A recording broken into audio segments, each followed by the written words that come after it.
हरे कृष्णा। तो हम लोग आज पुनः एकत्रित हुए हैं। हम लोग भगवान नाम से अपने दिन को आरंभ करके प्रत्येक दिन भगवान की मुख निसृत वाणी भगवत गीता को श्रवण करते हैं। हम लोग भगवत गीता के द्वितीय अध्याय को श्रवण कर रहे हैं, जहाँ पर भगवान ने एक एक करके अर्जुन के सारे आर्ग्यूमेंट्स को खंडन करना आरंभ किया है।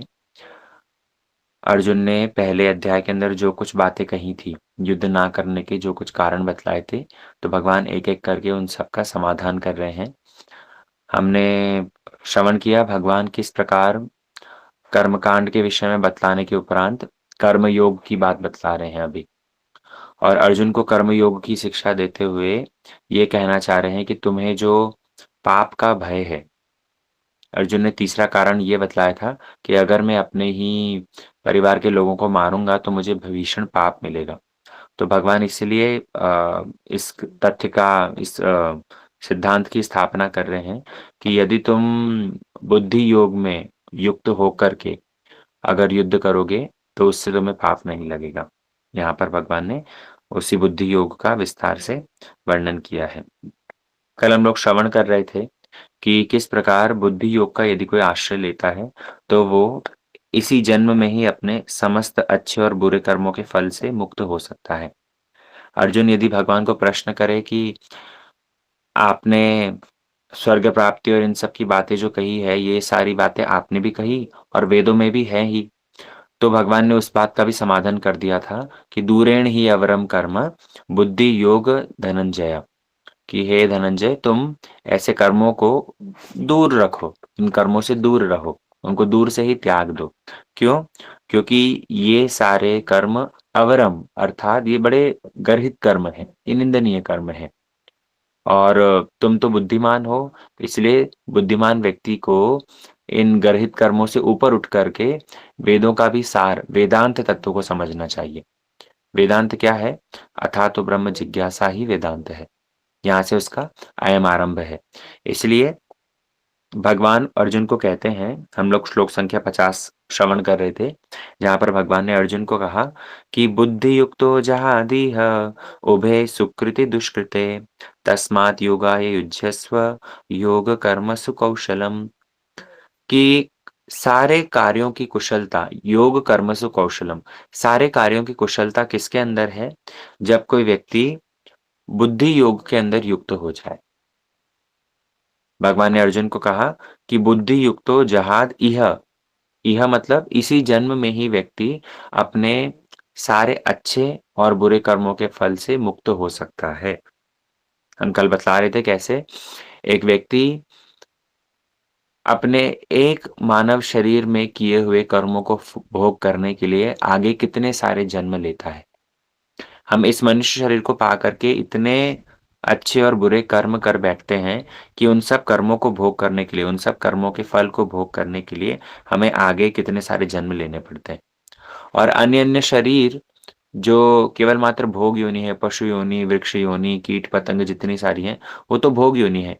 केवल मात्र ये मनुष्य शरीर यही ऐसी एक शरीर है जो कि कर्म जिसके अंदर हम कर्म कर सकते हैं, है ना? बाकी अन्य सब भोग योनि है। तो भगवान कह रहे हैं कि यह अर्थात इसी मनुष्य शरीर में ही है अर्जुन, व्यक्ति अपने कर्म फलों से अच्छे और बुरे दोनों कर्म फलों से मुक्त हो सकता है। कैसे हो सकता है? बोले यदि वो योग का आश्रय ले, बुद्धि युक्त होकर के। बुद्धि युक्त होकर के मतलब क्या? मैंने जो पहले पहले जो सारी बातें बतलाई उनको श्रवण करके आत्म तत्व के विश्लेषण को ठीक ठीक समझ करके और बुद्धि योग का आश्रय ले, अर्थात जो कुछ भी करे वो भगवान से युक्त होकर के करे। अगर हम कृष्ण से युक्त होकर के सारी क्रियाएं करते हैं तब उसमें फिर बंधन नहीं होता। भागवतम में वर्णन आया है, कायेन वाचा मनसेन्द्रियेण वा बुद्ध्यात् मनोवानुसृत स्वभावा करोति यद्यत् सकलम परस्मै नारायणायेति समर्पयेतत्। एकादश स्कंद के अंदर वर्णन आता है, जब नेमि नवयोगेंद्र संवाद के अंदर, कि वहां पर भी यही बतलाया कि काय मन वाक्य बुद्धि द्वारा जो कुछ भी हम कर रहे हैं वो सब का सब क्या हो? नारायणायेति समर्पयेतत्, भगवान को समर्पित करके हम करें। ये ही क्या है? ये ही बुद्धि योग है। अभी अगले श्लोक के अंदर भगवान कह रहे हैं कि यदि कोई व्यक्ति ऐसे बुद्धि योग का आश्रय लेता है, तो उसका और परिणाम क्या होगा? भगवान वर्णन करते हैं, कर्मजं बुद्धियुक्ता हि फलं त्यक्त्वा मनीषिणः जन्मबन्ध विनिर्मुक्ता पदं गच्छन्ति अनामयम्। भगवान कहने लगे कि बुद्धि से युक्त होकर के फलम त्यक्त्वा, बुद्धि युक्तम ही फलम त्यक्त्वा, बुद्धि युक्ता ही फलम त्यक्त्वा, कि हे अर्जुन, तुम इस बुद्धि योग का आश्रय लेकर के यदि फल की इच्छा को त्याग दो, लेकिन ऐसा कर कौन पाएगा? एक शब्द यूज किया गया है, मनीषिण।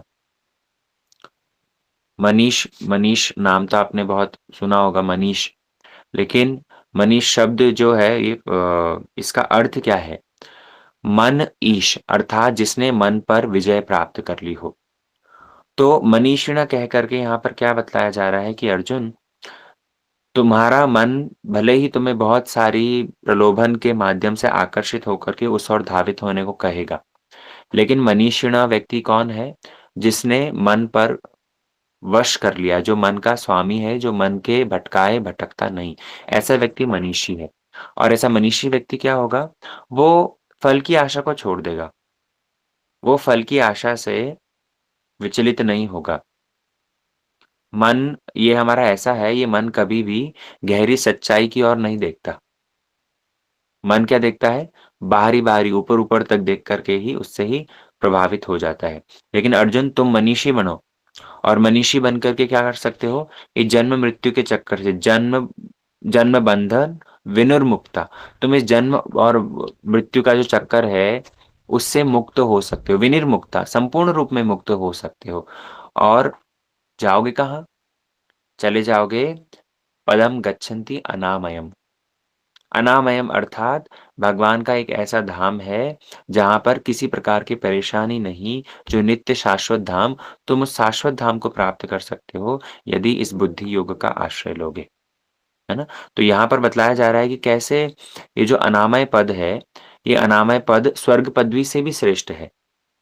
भगवान ने अर्जुन को पहले कहा था कि तुम अगर युद्ध में हारते हो तब पर भी तुमको स्वर्ग की प्राप्ति होगी, लेकिन मानो यहाँ पर ये कहना चाह रहे हैं कि इस स्वर्ग पदवी से भी श्रेष्ठ भगवान का एक स्थान है अनामयम।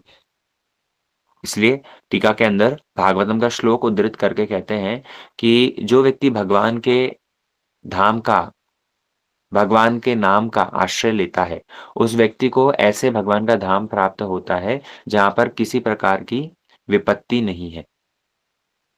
समाश्रिता ये पद पल्लवं प्लवं महत्पदं पुण्ययशो मुरारे भवाम्बुधिर् वत्स पदं परम पदं पदम पदम यत विपदाम न तेषाम्। यहाँ पर अनामय शब्द की ही व्याख्या करते हुए बतलाया गया कि अर्जुन,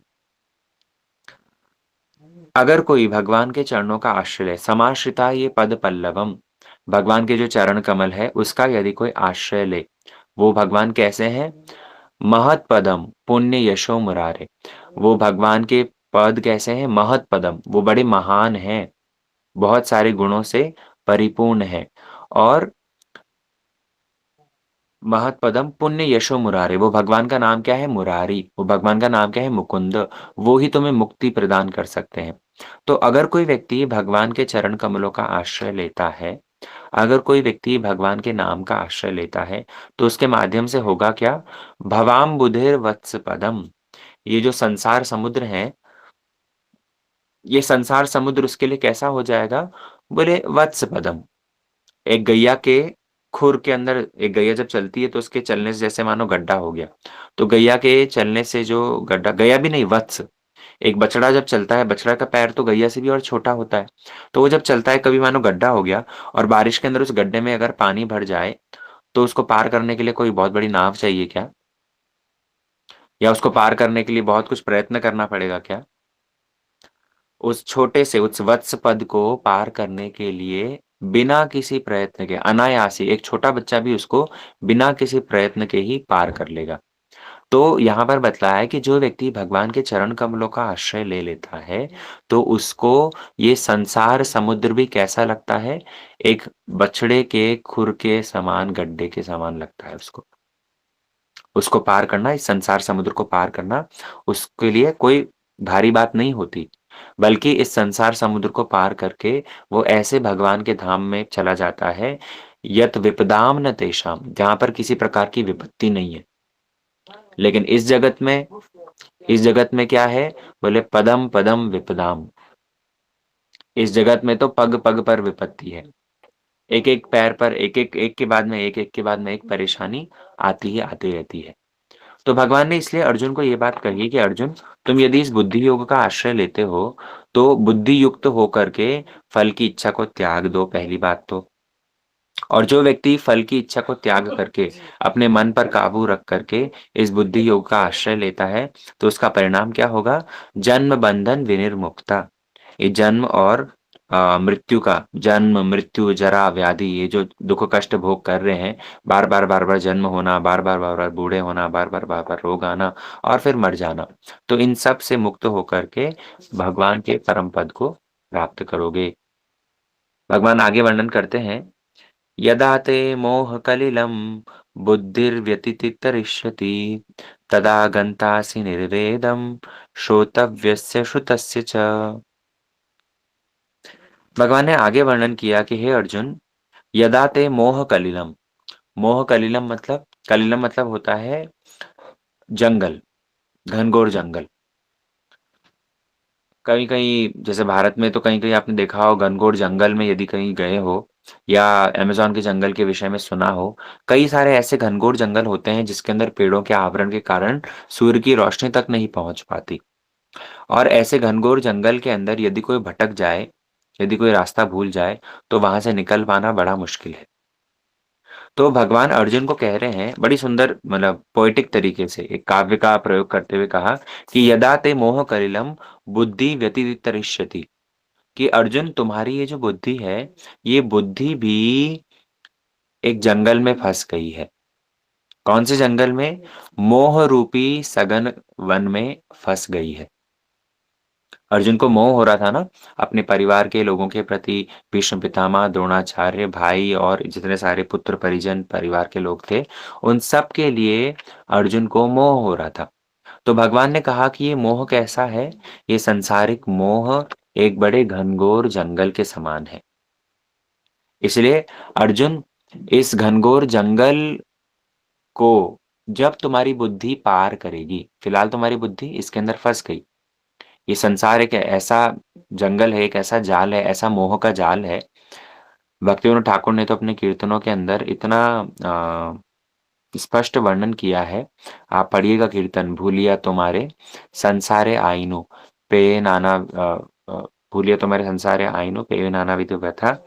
तुम उसके अंदर वर्णन कर रहे हैं कि जन्म हैया पड़ी माया जाले, ना हैलो ज्ञान लव, कि जब तक जीव मातृगर्भ में रहता है, तब तक तो उसे स्मरण रहता है, अपने पूर्व जन्मों के कर्म को स्मरण करके, और मातृगर्भ में जो दुख कष्ट पा रहा है, उसको याद करता है। भगवान से प्रार्थना करता है कि प्रभु मुझे तू यहाँ से निकाल दो। लेकिन जन्म लेने के साथ-साथ ही जन्म हैया पड़ी माया जाले, ना हैलो ज्ञान लव। जन्म होने के साथ-साथ ही ऐसे मोह के जंजाल में फँस जाता है, ये मेरी माँ है, ये मेरे पिता है, ये मेरे बहन है, ये मेरे मामा है, ये मेरी बुआ है। तो ये संसार बंधनों के प्रति, संसार वस्तुओं के प्रति मोह में ऐसे फँस जाता है मानो जैसे कोई व्यक्ति घनघोर जंगल में फँस गया हो। गोस्वामी तुलसीदास जी रामचरितमानस में भी इसी बात का उल्लेख करते हैं कि जैसे बारिश की बूंद जब तक आकाश में है तब तक तो वो पवित्र रहती है, लेकिन भूमि पर गिरने के साथ-साथ ही वो माटी में लिप्त हो जाती है। ठीक उसी प्रकार हम जीवों की भी, हम मनुष्यों की भी बुद्धि इस संसार में मोहित हुई पड़ी है। सब अपने पुत्र परिजन परिवार के लोगों के साथ में ऐसे मोहित हुए पड़े हैं कि इन क्षणिक संबंधों को ही नित्य मानते हैं। इस संसार को इसलिए एक मोह का जाल बतलाया गया। पता नहीं कहाँ जाना है, किस ओर जाना है, साध्य क्या है, साधन क्या है, उस विषय में कुछ ज्ञान नहीं है, कोई चीज़ क्लियर ही नहीं है। तो अर्जुन को भगवान कह रहे हैं कि यदा ते मोह कलिलम बुद्धिर्व्यतिरिच्यति, कि जब तुम्हारी बुद्धि इस मोह रूपी जंगल को पार करेगी, तब जाकर के क्या होगा, तब जाकर के तुम समझ पाओगे। तदा गन्तासि निर्वेदं श्रोतव्यस्य श्रुतस्य च।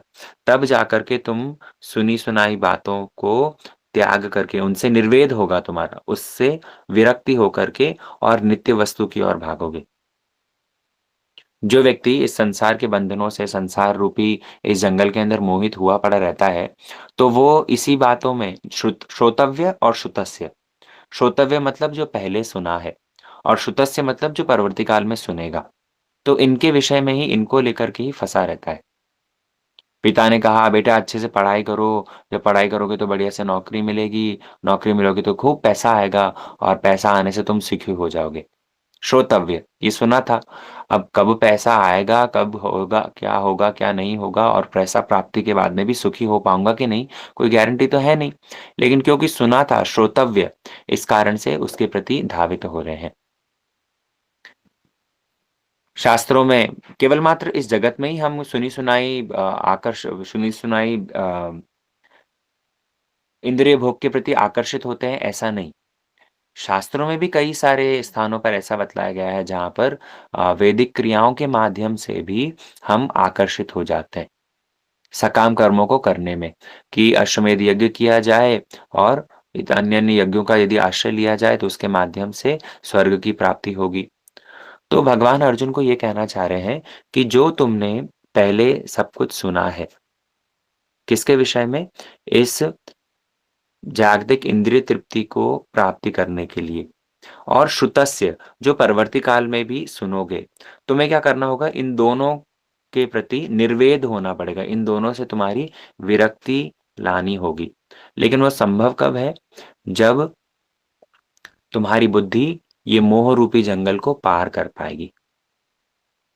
जब तक तुम केवल मात्र सुनी हुई बातों को लेकर के और आगे जो सुनोगे उन बातों में ही मोहित हुए रहोगे, तो कभी भी तुम्हारी बुद्धि इनसे विरक्ति नहीं हो सकती।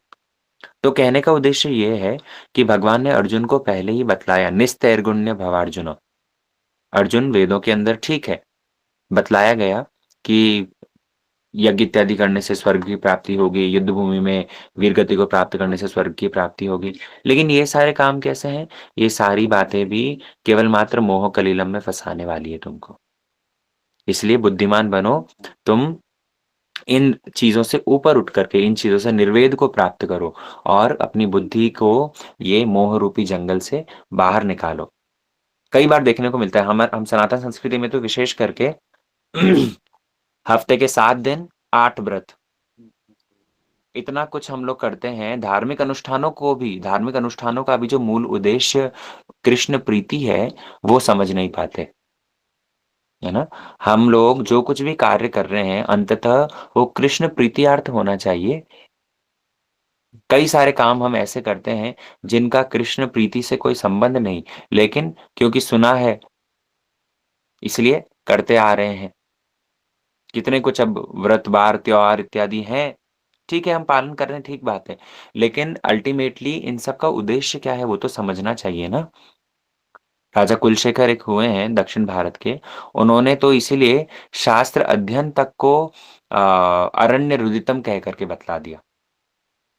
राजा कुलशेखर अपनी प्रार्थनाओं में कहते हैं कि अगर कोई शास्त्र अध्ययन भी कर रहा है और शास्त्र अध्ययन का उद्देश्य कृष्ण प्रीति नहीं है, भगवत प्राप्ति नहीं है, तो ऐसा शास्त्र भी क्या है? अरण्य रुदितम। जंगल में जैसे कोई व्यक्ति रोए, तो उसका रुदन कौन सुन रहा है? उसका रोना किसी को आकर्षित नहीं करेगा, कोई उसकी मदद करने के लिए नहीं आएगा। ठीक उसी प्रकार हमारी जो कुछ सारी धार्मिक क्रियाएँ हैं, जो कुछ सारी अ, एक्टिविटीज़ हम स्पिरिचुअल एक्टिविटीज़ कर रहे हैं, तो उसका उद्देश्य कृष्ण प्रीति होना चाहिए।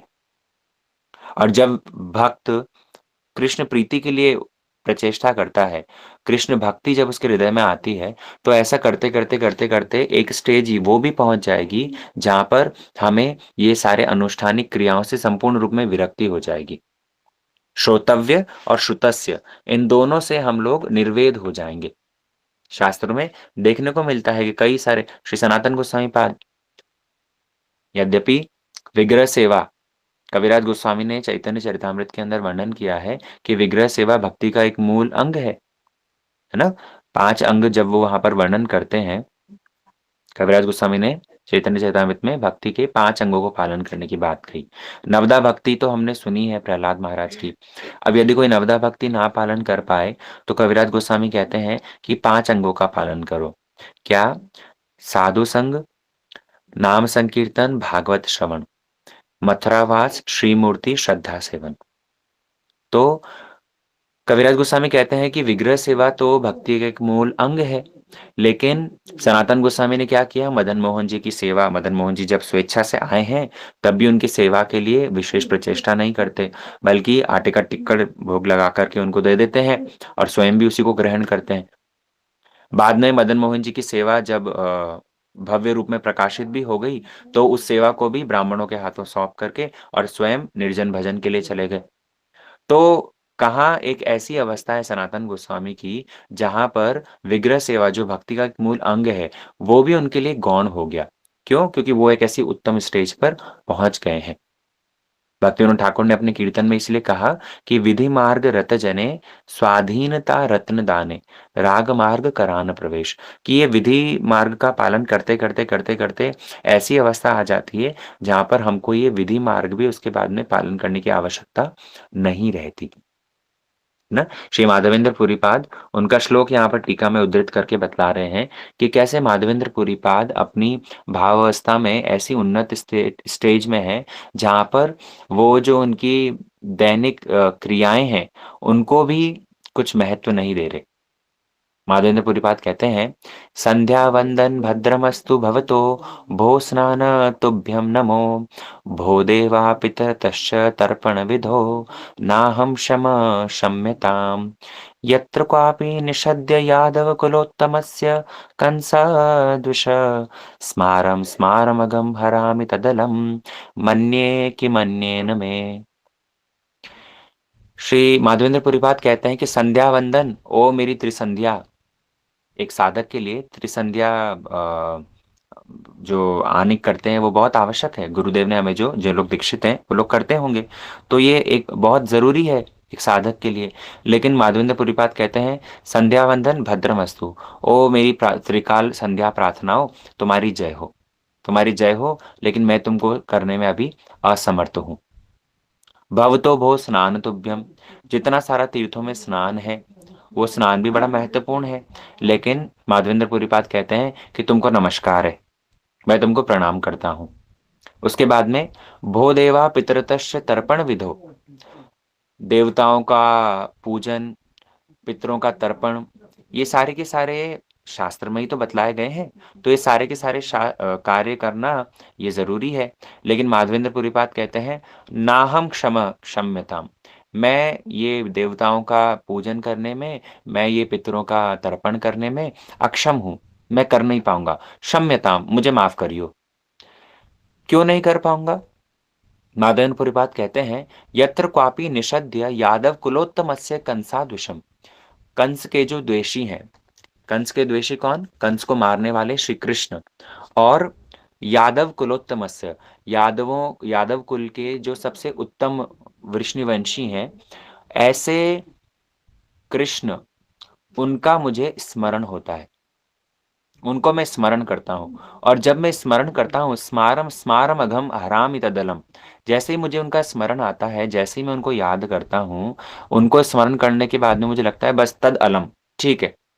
भगवान कृष्ण को स्मरण करने से, भगवान के अंदर रम जाने से बाकी सारे काम हो गए, मुझे और किसी चीज की आवश्यकता लगती। तदलम की तदलम मन्ये कि मन्ये न में, कि और मुझे किसी चीज की आवश्यकता नहीं। इसलिए फिर हे मेरी संध्या वंदना, हे मेरे स्नान, हे पितरों के तर्पण, हे देवताओं की पूजा, मैं तुमको नमस्कार करता हूँ, मेरे से और नहीं हो पाएगा। तो कहने का उद्देश्य क्या है कि श्रोतव्य से श्रुतस्य च, भगवान अर्जुन को कह रहे हैं कि यद्यपि ये स्वर्ग प्राप्ति और जितने सारे वैदिक क्रियाओं का शास्त्रों में वर्णन है, ये सारी की सारी बातें शास्त्र में बतलाई है, लेकिन अर्जुन, तुम्हें अपनी बुद्धि का व्यवहार करते हुए इस सघन जंगल को पार करना पड़ेगा, और इस सघन जंगल को पार करके एक ऐसी स्टेज पर आना पड़ेगा जहां पर सारी क्रियाएं केवल मात्र कृष्ण प्रीति के लिए, अर्थात मेरी प्रीति के लिए हो रही है। भगवान ने स्पष्ट अवश्य ये कहा नहीं, लेकिन टीका के अंदर शास्त्रकारों ने इसी तथ्य को उल्लेख किया कि सारे उपनिषद, पुराण उन सब का सार यही है कि हम भगवान की प्रीति के लिए कार्य करें। और जितने सारे स्वर्ग इत्यादि की प्राप्ति के जो सारी बातें शास्त्रों में बतलाई गई है या इस जागतिक सुख भोग की प्राप्ति के लिए भी जो हमने सुना है, परिवार के लोगों से सुना है या आगे भी सुनेंगे, इस जगत में भी हमको फैंटेसी वर्ल्ड दिखाने वाले बहुत लोग हैं। तो हमें उन सब से अपनी बुद्धि को निकाल करके और बुद्धि योग की ओर अग्रसर होना है। ठीक है? भगवान अभी इसके आगे अर्जुन को लास्ट श्लोक और है जहाँ पर कर्मकांड के कर्म योग के विषय में शिक्षा दे रहे हैं। इसके बाद में पूरा एक नया कॉन्टेक्स्ट आरंभ होगा जहाँ पर अर्जुन स्वयं प्रश्न करेंगे कि स्थित प्रज्ञस्य का भाषा। जो व्यक्ति ऐसे बुद्धि योग का आश्रय लेता है, वो उसके लक्षण पूछेंगे अर्जुन।